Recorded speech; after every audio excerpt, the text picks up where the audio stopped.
Bonjour à tous, c'est l'été, il fait chaud, du coup ça m'a rappelé des souvenirs de mes vacances plus jeunes en Italie.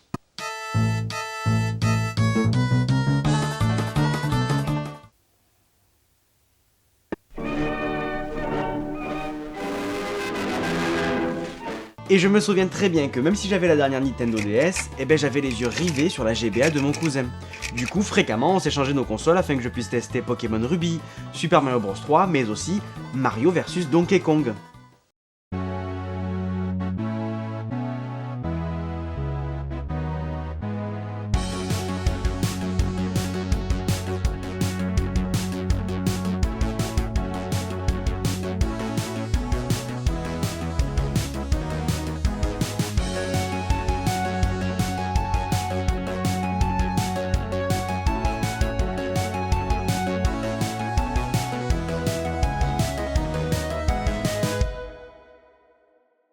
Mario vs Donkey Kong est un jeu sorti le 19 novembre 2004 en Europe sur Game Boy Advance. Il est développé par Nintendo Software Technology et édité par Nintendo. Il s'agit non pas d'un jeu de plateforme mais de réflexion plateforme.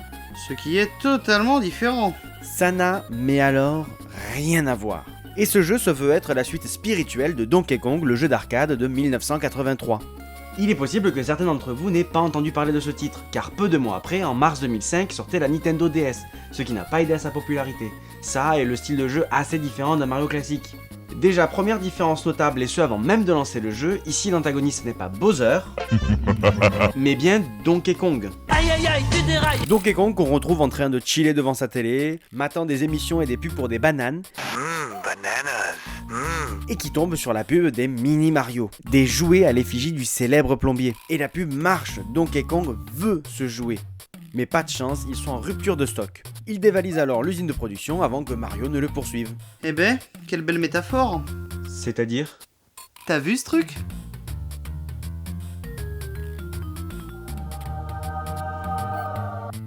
Pis, pis. Non, pas bien.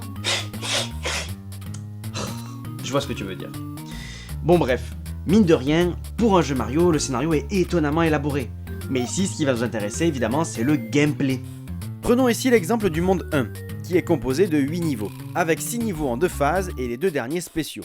Le premier nous apprend les bases. Mario doit activer des interrupteurs afin de chercher une clé pour ouvrir une porte afin de rattraper Donkey Kong. D'ailleurs, dans sa fuite, Donkey Kong laisse tomber 3 cadeaux et un mini Mario. Bon, ici Mario est assez rigide dans ses contrôles. On peut sauter sur les interrupteurs et les ennemis, mais ça ne les tue pas. Pour ça, il va falloir leur jeter un objet dessus ou un autre ennemi. Bref, dans le premier tableau, on récupère une clé pour l'amener à la porte donc, ce qui nous amène dans le deuxième tableau dans lequel on récupère le mini Mario en utilisant les interrupteurs pour nous aider à avancer. Et si on récupère les 3 cadeaux du niveau, on a le droit à un mini jeu bonus pour tenter d'avoir des vies supplémentaires. Petit, je trouvais ces niveaux bonus assez compliqués, mais en fait en y rejoignant aujourd'hui, ils sont vraiment très simples et on accumule très vite les vies supplémentaires. Le deuxième niveau, lui, va principalement nous présenter le marteau. Il s'agit d'un pouvoir à durée limitée qui nous permet de détruire tous les ennemis sur notre chemin. Le niveau 3, lui, ce sera le saut sur la corde à linge, avec une petite hausse de la difficulté où on découvre que Mario ne peut pas tomber de trop haut, sinon il peut être sonné, voire même mourir. Les niveaux 4, 5 et 6 vont nous apprendre respectivement à utiliser les tapis roulants, jeter des objets au-dessus de nous et se mettre sur nos mains pour se protéger d'obstacles ainsi que faire des sauts plus hauts. Les 2 derniers niveaux du monde sont assez différents. Ici, pas question de chercher les mini Mario, mais plutôt de les ramener dans une caisse et d'affronter Donkey Kong. Du coup, comme je viens de l'expliquer, le 7ème niveau nous demande de ramener les 6 mini Mario dans une caisse en ayant au préalable écrit le mot Toy. Sachant que les mini Mario qui nous suivent partout ne peuvent pas sauter aussi haut que nous. Il faudra donc réfléchir à des chemins alternatifs pour eux. Chaque mini Mario qu'on réussit à amener dans la caisse à jouer nous offre une vie pour le dernier niveau. Il est l'heure d'affronter Donkey Kong. Bon, l'affrontement en lui-même est assez anecdotique. Le singe va se contenter d'appuyer sur les interrupteurs et de faire tomber des détritus pendant que nous on va réfléchir à une façon de lui jeter des poubelles dessus. Et après ça, Donkey Kong s'enfuit dans un autre monde et la boucle recommence. Bon, on vient de le voir, mais la boucle de gameplay est assez simple et les affrontements de boss, pas très palpitants. Ouais, bah jusque-là, un Mario classique. Alors pourquoi continuer à jouer après le monde 1 ? Aucune. Allez, bonnes vacances. Pour le savoir, il va falloir analyser les mondes suivants. Le monde 2, celui de la jungle, est une sorte d'hommage par rapport aux divers jeux Donkey Kong. Toutes les mécaniques apprises nous font penser à Donkey Kong Jr. de l'arcade, avec en point d'orgue l'affrontement final. Comme dit en début de vidéo, il ne s'agit pas d'un jeu de plateforme pur, mais bien de réflexion plateforme. Ce qui fait qu'au-delà des mécaniques de gameplay, il y a aussi toutes les énigmes à résoudre qui s'y rajoutent. Et pour ça, les développeurs sont assez ingénieux et proposent toujours des idées nouvelles. Ils varient même les affrontements avec Donkey Kong. De plus, si le monde 2 reste assez simple, à partir du monde 3, le monde de la lave, les choses se compliquent avec des techniques avancées qui rappellent qu'on est aussi dans un jeu de plateforme. Ainsi que des niveaux assez stressants avec la lave qui monte et qui nous demande d'agir vite. Le monde 4, la maison hantée, va essayer de nous tromper, notamment avec le niveau 4-5, qui ne peut pas se finir en suivant les interrupteurs. La plateforme devient aussi plus exigeante avec des fantômes qu'on peut transformer en plateforme et des sauts millimétrés. Le monde suivant, la jungle mystique, commence vraiment à présenter un challenge en termes de difficulté. C'est personnellement dans ces mondes avec les niveaux 5-4 et 5-6 que je perdais au timer, car la solution ne me sautait pas aux yeux. Même l'affrontement avec Donkey Kong n'était pas simple. Et le monde 6, c'est vraiment le gros pic de difficulté pour tester notre adresse et notre logique. Au programme, laser, tapis roulant, pic omniprésent et ennemis qui nous tirent dessus. Et avec non pas un, mais 2 affrontements dont le dernier est particulièrement compliqué. On doit libérer 3 Toads, puis jeter sur Donkey Kong 3 gros tonneaux tout en esquivant les autres tonneaux de plus en plus nombreux. Après quoi Donkey Kong tombe, libérant les mini Mario de leurs boules, reprend les jouets et repart pour un tour dans les mondes. Ok, donc Mario vs Donkey Kong, c'est un petit jeu sympa, fun et court. C'est ce qu'elles me disent toutes. C'est typique de la GBA pour des parties rapides. La série de jeux aura des suites qui passeront elles aussi sous le radar. Mais le 16 février 2024, soit tout pile 20 ans plus tard, Nintendo ressort le jeu dans un remaster sur Switch afin de maintenir sa console sous assistance respiratoire en attendant la Switch 2. Encore des remakes? Mais pourquoi faire? Personnellement, j'étais assez content de cette ressortie, car j'apprécie beaucoup le jeu et Nintendo a fait un joli travail dessus. Regardez plutôt dans cette nouvelle rubrique.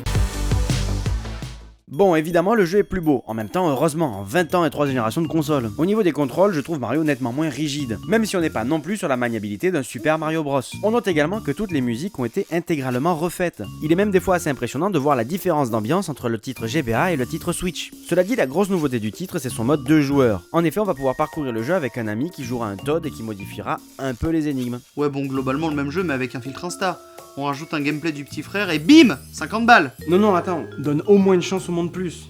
Tu vas voir, ça change tout. Regarde. Eh bien, comme dit plus tôt, Donkey Kong est reparti avec les mini Mario hors de leur boule. Du coup, ici, les niveaux vont se dérouler sur un unique tableau où on devra aller chercher un mini Mario qui a la clé sur lui et la mener à la porte pour passer au niveau suivant. On fait ça 6 fois avant d'affronter le boss. Et si le monde 1+, reste assez accessible, à partir du monde 2+, les choses se corsent assez vite.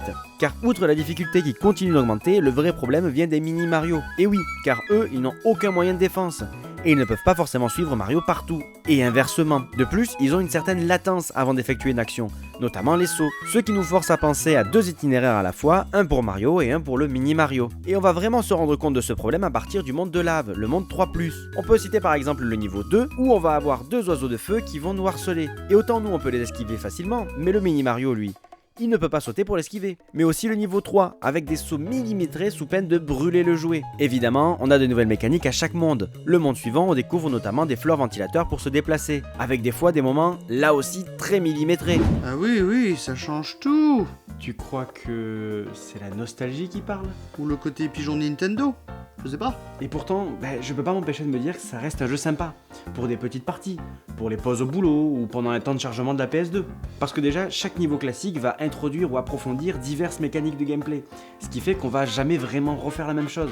Aussi, j'en ai pas parlé, mais chaque niveau est chronométré. Et si au début du jeu, le chrono c'est large, vers la fin du jeu, c'est relativement tendu.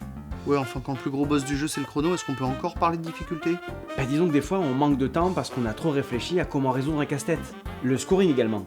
C'est un peu anecdotique, voire même désuet malgré son héritage, mais pourtant en fonction du score qu'on fera, on aura une petite étoile sur le niveau. Et c'est peut-être un petit détail, mais ça peut vite nous pousser à faire et refaire le niveau pour avoir le sentiment d'avoir tout complété. Donc au final, je pense que tout le monde peut apprécier ce petit jeu sympa. Et c'est pas parce que je suis fan de Nintendo que je vous dis ça. Regarde. Eh